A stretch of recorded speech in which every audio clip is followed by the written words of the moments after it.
The most horrible act of crime throughout history has always been murder. The topic of denying someone their right to life has long been up for debate. Because taking someone's life is viewed as inhumane and immoral, the death penalty is nonetheless applied in some situations in many nations today. Without a doubt, when committed outside of self-defense, murder is one of the most cruel acts. This video will take you on a stomach-churning journey through some of the most well-known murder cases in history. More than 70 people in the US were killed by a young American serial killer named Tommy Lynn Sells. His mother, Nina Sells, a young single mother of 3 older children, gave birth to him. When the twins were 18 years old, Nina's world flipped upside down when they were diagnosed with spinal meningitis and were dangerously ill. His mother moved him to live with her sister, Bonnie Walpole, who resided a few hours away from where his mother and siblings lived in Missouri when he recovered from spinal meningitis. According to records, Tommy was frequently left to care for himself during much of his early childhood, rarely attended school, and started drinking at the age of 7. Additionally, he spent time with a man from a nearby city who frequently showered him with presents and invitations to events, cultivating in him the illusion that he cared about him. His mother ought to have noticed a warning sign, but she didn't. Tommy Sells was an unruly child who quit school at the age of 10, stayed out late, used marijuana, and drank alcohol. Nina, his mother, was horrified, furious, and perplexed by his actions and abandoned him to fend for himself. At the age of 14, he attacked his first victim, pistol whipping her and knocking her out. At the age of 16, he claimed to have committed his first murder after breaking into a guy's home and allegedly engaging in oral sex with another young man. Tommy Sells, at 17 years old, came home with his mother and 3 siblings in the summer of 1981. The young man sought to have sex with his mother during the brief living situation, which was short-lived. Instead of getting her kid the care he needed for years, Nina asked him to leave again because she was so upset and repulsed by her son's behavior. Tommy, a 20-year-old professional felon who stole a car in 1986, received a 2-year prison term. He first met Anna Cordant, a 35-year-old mother, and Rory, her 4-year-old son, while he was working at the Forsyth County Fair in Missouri. He beat her to death for supposedly looking through his backpack, then killed Rory the same way he killed his mother, out of rage. The young mother and her son were discovered dead 3 days later. After his car crashed, Tommy Sells was arrested, put on trial, and found guilty of operating a vehicle while intoxicated. He shot another victim upon his second release from prison, but this time he used the excuse of self-defense. After being hospitalized for a heroin overdose, he boarded a train bound for Aransas Pass, Texas, only to later steal a vehicle. He claimed to have left Nevada in the autumn of 1987 and traveled to the east, where he claimed to have murdered Susan Corks, 27, in Amherst, New York. He afterwards left New York and traveled south. Kayleen Harris, then 13 years old, invited Crystal Searles, then 10, to stay over on New Year's Eve, 1999. Tommy Sells broke into Kayleen Harris's window during this sleepover and battered both her and her infant son with a baseball bat. According to authorities, the Darden family's killings remain unsolved. Kayleen was murdered from her bed by serial killer Tommy Lynn Sells, who also slit Kayleen's throat, murdering Crystal, age 10. Tommy Lynn Sells was apprehended when Krista was able to provide the police with enough information about the man who broke into her friend's bedroom to produce a composite sketch. He was detained on January 2, 2000, inside the caravan where he lived with his wife and their 4 kids. Days later, he admitted to attacking Crystal, killing Kayleen, and killing more than 70 individuals in the U.S. Tommy Lynn Sells' 20-year murder spree came to an end in 2014 when he was put to death by lethal injection. On March 10, 1976, Christa Gail Pike was born in West Virginia. She was given to her grandmother to raise after a preterm birth.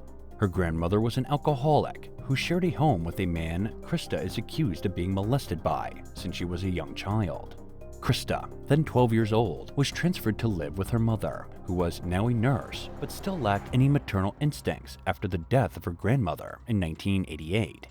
Krista's mother more frequently treated her as a friend and gave her free rein to act however she pleased, as long as it didn't annoy the live-in boyfriend. Krista would occasionally stay with her birth father when the boyfriend got too much, but their bond was very strained. She was expelled from his house at least twice before she turned 18 as a result. Christa Pike, a troubled adolescent, left high school and began shoplifting. For her crime, she was detained and arrested, spending time there. She joined the Job Corps program for career training after a stint in the prison facility. She wanted to become a nurse at the age of 18, just like her mother. She met Daryl Shipp, her boyfriend, a 17-year-old studying culinary arts at Job Corps.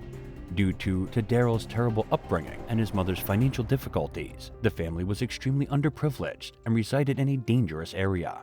Daryl joined street gangs, was involved in crime, and left school in grade 9. The majority of their time was spent causing mischief together, rather than studying. There were rumors that Krista, Shadola, and Daryl engaged in occult and satanic practices.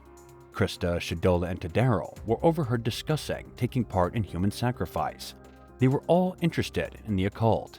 Another young woman from Jacksonville, Florida, named Colleen Slimmer, was enrolled in courses at Job Corps. There was a story that Colleen and Daryl were sleeping together behind Krista's back. Krista killed Colleen as a human sacrifice one day in January 1995 out of pure wrath and jealousy because she was envious and possessive of her partner. Christa Slimmer was brutally tortured by Colleen Slimmer for 30 minutes using a box cutter and a meat cleaver. She then grabbed a chunk of asphalt and struck Colleen until she passed out. Krista then went back to her dorm room and told her roommate that she had killed Colleen. When police brought Krista into the station to be questioned, she confessed the entire incident and offered police permission to search her dorm room. She retraced her steps back to the crime scene and showed investigators where she had thrown away the evidence, including Colleen's identification. A school counselor found Krista's abandoned jacket in his office, which contained a fragment of Colleen's skull. The two young ladies had been having problems for a while due to Krista's boyfriend and allegations that Colleen was interested in him. For torturing and killing Colleen, Christa Pike was found guilty of capital murder and conspiring to murder.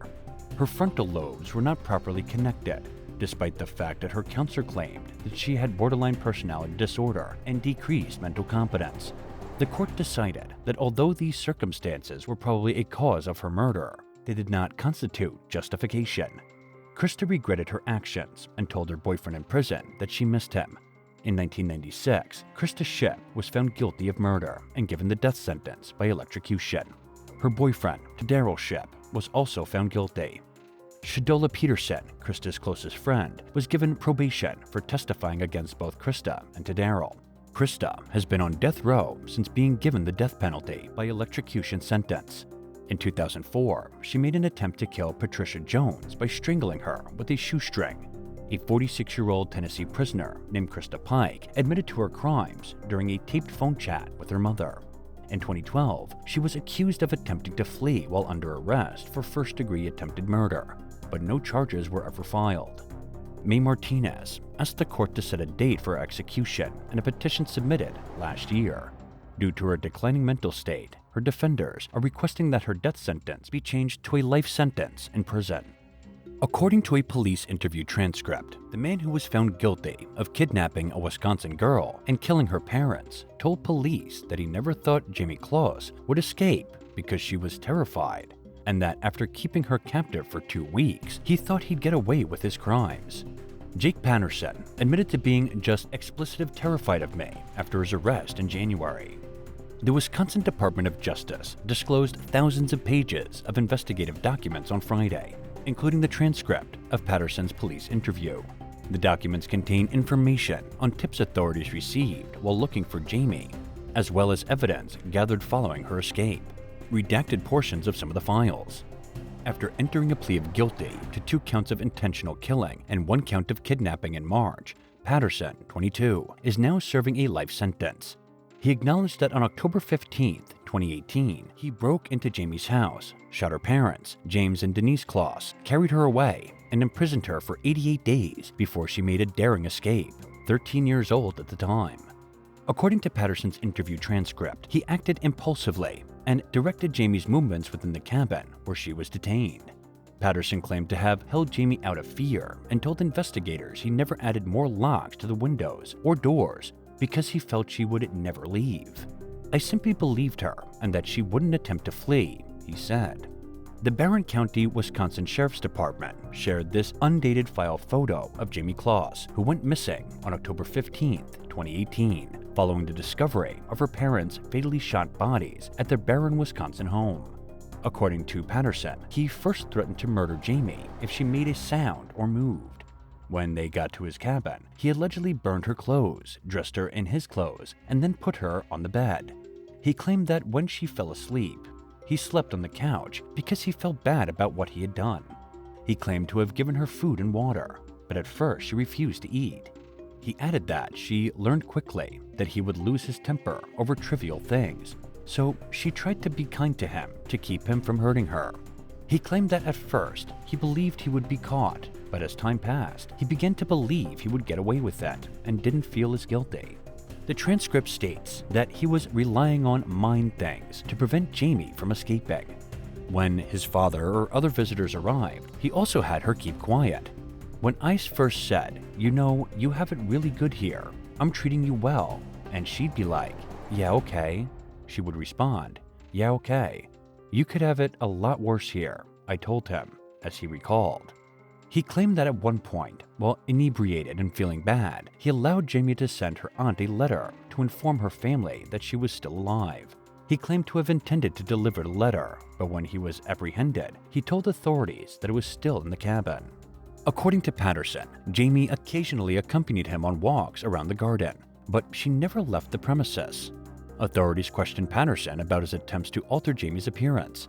He admitted that he once tried to cut her hair, but was unsuccessful because she sobbed and stated she didn't want him to. When he got into the Closs house, Patterson took precautions to hide his identity, but it was obvious that he didn't consider his long-term options. He claimed that he didn't consider her leaving since he believed he would get work, pay rent, and live in an apartment. He also discussed the killings, claiming that he was telling himself it's them or me, and that once he made the decision to take Jayme, he would shoot anyone who stood in his way. 1 year after being kidnapped, Jayme said in a statement that she is stronger now and has resumed her favorite pastimes, including socializing with friends. The report from the Douglas County Sheriff's officer who brought Jayme to safety after she escaped was among the records that were made public on Friday. The constable claimed that she informed Jayme of Patterson's arrest and that he was in custody while they were in the squad car. That's it for today's video. What would you do if you saw such a person around you? Tell us your thoughts in the comments section. Thanks for watching.